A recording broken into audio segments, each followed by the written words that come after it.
With the Trump administration's budget cut proposals at NASA, there's concern over the Artemis program's future. Some are especially concerned about the Artemis mobile launcher at Kennedy Space Center. WESH 2's Brevard County reporter Megan Moriarty is live tonight with space experts weighing in on this potential impact. Megan.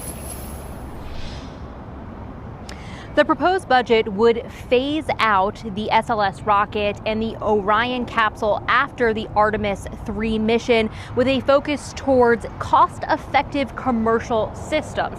Now, while some say that this makes sense, others say they shouldn't be doing this without a plan B in place.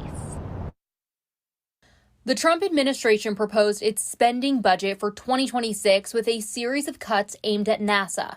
If approved, the agency would face a 24% cut to its budget. On the chopping block, the Artemis program.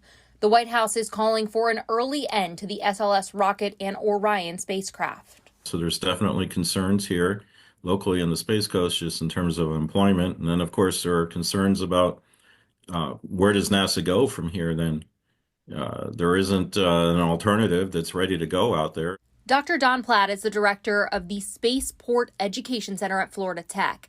He says even if they turn to a SpaceX Starship-based system, the Starship is still in development and having issues of its own.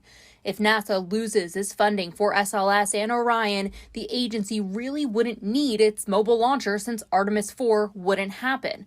The Artemis mobile launcher helps prepare and launch the SLS rocket and Orion spacecraft. The Artemis program, the SLS, the Orion, they've all had so many difficulties in terms of schedule and budget problems over the last decade, and it's really put them into a bad position. And so there's, if we really want to talk efficiency, they're the example of something that is absolutely not efficient.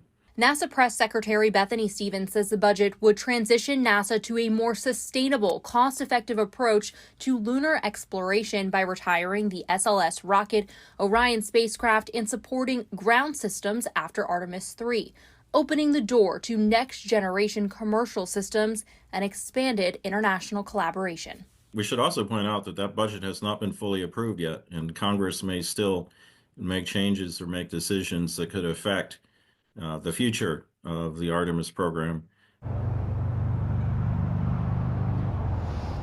Ultimately, the decision will be up to Congress. We could learn the fate of NASA's budget as early as the end of summer or the end of September. Covering Brevard County, Megan Moriarty, WESH 2 News.